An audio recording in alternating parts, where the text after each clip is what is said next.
Ang ating topic ngayon ay tinatanong na user SW6. Ang kanyang tanong ay, Ma'am Aika, nahihiel po ba ang isang babae kapag halimbawang sabihin na lang natin naglalabi sa labi sila, tapos yung kanyang maumbok na nakatapat doon sa babae.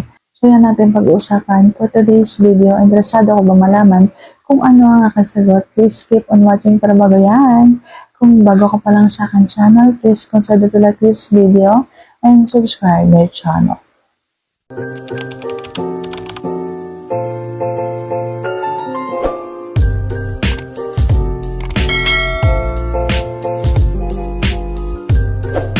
So, naiiel nga ba ang isang babae kapag halimbawa ganito ang ginagawa mo?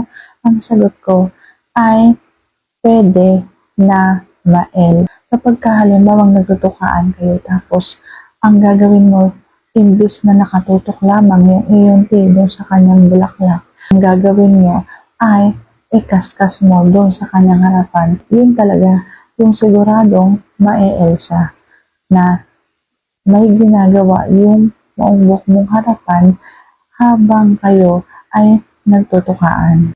Yun yung pwede mo magawa, hindi lang yung basta nakatutok ang iyong maumbok na harapan doon sa kanyang harapan. Ikakaskas mo yan para mas dagdag na makael doon sa isang babae. So sana sagot ko na tama ang tanong.